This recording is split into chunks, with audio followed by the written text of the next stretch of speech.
Bismillahirrahmanirrahim. Assalamualaikum warahmatullahi wabarakatuh.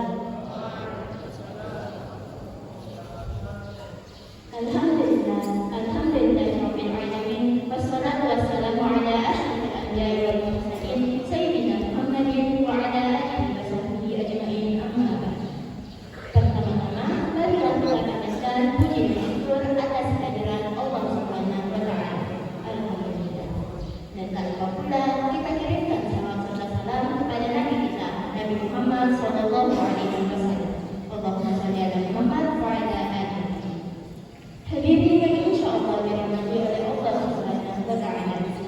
Dalam kehidupan sehari-hari kita mungkin pernah sakit, dihina atau dikhianati. Wajar bila hati kita terluka. Namun Islam mengajarkan kita agar kita tidak menyimpan dendam. Dendam adalah api yang dapat membakar jiwa sendiri. Semakin lama disimpan, maka akan semakin membakar hati dan dapat merusak silaturahmi. Allah Subhanahu wa taala berfirman dalam Quran surah Ali Imran ayat 134. Alladzina yunfiquna fis-sarra'i wad-dharra'i wal-kadhimina al-ghayza wal-'afina 'anil nas wallahu yuhibbul muhsinin. Yang artinya, itu orang-orang yang senang berinfak baik di waktu lapang maupun sempit, orang-orang yang mengendalikan kemurkaannya dan orang-orang yang memaafkan kesalahan orang lain.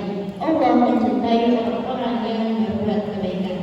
Dalam ayat ini kita diajarkan untuk menahan amarah dan memaafkan kesalahan orang lain. Sehingga betapapun sakit hatinya kita karena kesalahan orang lain, kita dianjurkan memaafkan agar tidak timbul rasa dendam. Kemudian Rasulullah Shallallahu Alaihi Wasallam bersabda dalam hadis riwayat Muslim, "Wa ma zadallahu 'abdan bi'afwin illa izzah." Yang artinya, tidaklah Allah menambahkan pada seorang hamba dengan sebab kemaafan kecuali kemuliaan. Hadis riwayat Muslim. Dalam hadis ini menjelaskan bahwa memaafkan kesalahan orang lain dan pada membalasnya adalah sikap yang sangat mulia. Hadirin sekalian, mungkin kita familiar dengan kisah dari Nabi Yusuf alaihissalam. Kisah Nabi Yusuf alaihissalam dapat menjadi teladan dalam memaafkan, di mana saudara-saudaranya pernah berbuat keji dengan membuang beliau ke dalam sumur. Namun ketika beliau berpuasa di Mesir dan bersama kembali dengan saudaranya, beliau berkata, "Pada hari ini tidak ada cobaan terhadap kamu. Mudah-mudahan Allah mengampuni kamu. Dia Maha Penyayang di antara para penyayang." Quran Surah Yusuf ayat 92.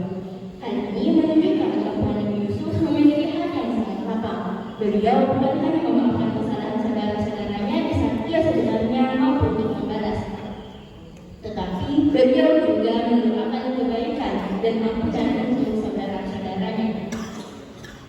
Dan terakhir adalah cara untuk menghindari dendam.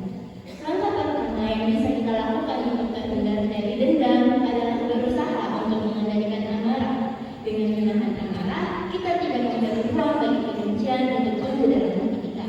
Kemudian langkah kedua, setelah hati menjadi lebih tenang, bukalah pintu maaf.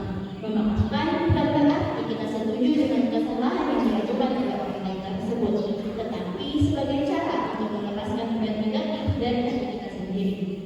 Dan langkah terakhir adalah tingkatan tinggi dari menghindari dendam, yaitu dengan mendoakan kebaikan bagi orang yang menyakiti kita.